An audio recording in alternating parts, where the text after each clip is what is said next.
Debts of Gratitude, Selma Lagerlof. A few days ago, I was sitting in the train bound for Stockholm. It was early evening. That there was little light in my compartment and none at all outside. My fellow passengers were dozing, and I was very quiet, listening to the rattling of the train. And then I began to think of all the other times I had come up to Stockholm.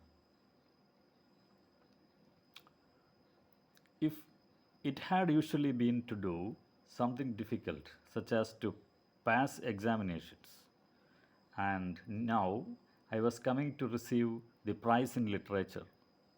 That too I thought would be difficult. Deep within me, however, was a wondrous joy at receiving this prize.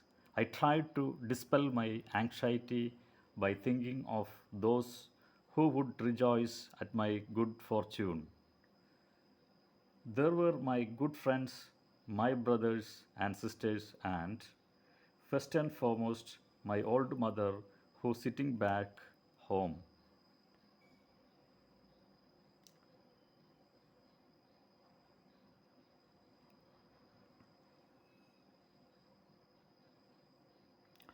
was happy to have. First and foremost, my old mother, who, sitting back home, was happy to have lived to see this day. But then I thought of my father and felt a deep sorrow that he was no longer alive. I could not go and tell him that I had been awarded the Nobel Prize. I knew that no one would have been happier than he to hear this. Yes, it was a deep sorrow to me that I could not tell him. All rustle, all rustle and bustle ceased, and the sound of the wheels became a soothing, peaceful melody. The coaches no longer seemed to run on rails and sleepers, but to glide into space. I sat there and thought how much I should like to see my old father again. So light and soundless was the movement of the train that I could hardly imagine I was on this earth. So I began to daydream. Just think if I were going to meet Father in paradise. I seem to have heard of such things happening to other people. Why then not to myself? The train went gliding on, but it had a long way to go yet, and my thoughts raced ahead of it. Father will certainly be sitting on a rocking chair on a veranda with a garden full of sunshine, flowers, and birds in front of him. He will be reading, of course, but when he sees me, he will put down his book, push his spectacles high up on his forehead, and get up and walk toward me. He will say, good day, my daughter. I am very glad to see you. Or, why you are here and how are you, my child?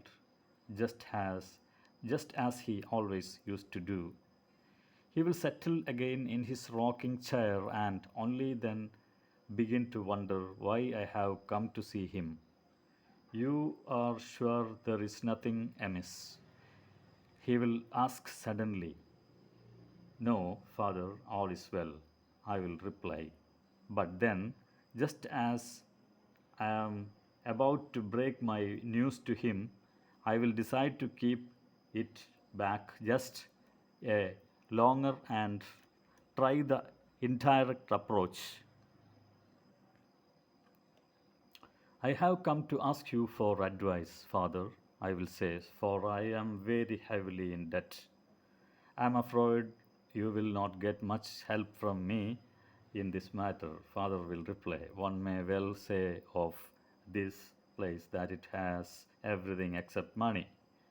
Oh, but it is not money that I owe. Do you remember how you used to play the piano and sing bellman songs to us children, and how you would let us read Tegner and Runeberg and Andersen?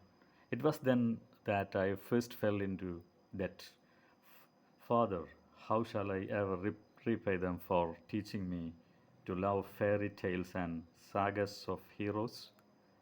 Father will straighten up in his rocking chair, and a look of wonder will come into his eyes.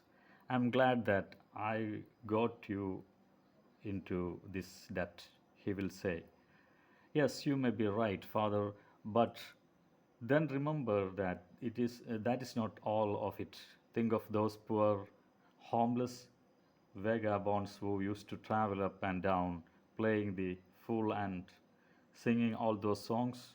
What do I not owe to them, to their mischief and mad pranks? And the old men and women sitting in their small grey cottages, telling the telling me wonderful stories of water sprites and trolls and enchanted maidens. It was they who taught me that there is poetry in hard rocks and black forests, and I am in debt. And I am in debt not only to people, there is the whole of nature as well. The animals that walk the earth, the birds in the skies, the trees and flowers, they have all told me some of their secrets. Father will be as carefree and relaxed as he used to me. Never fear, child, there is a remedy for your trouble. I don't think, Father, that you really understand how hard it is for me.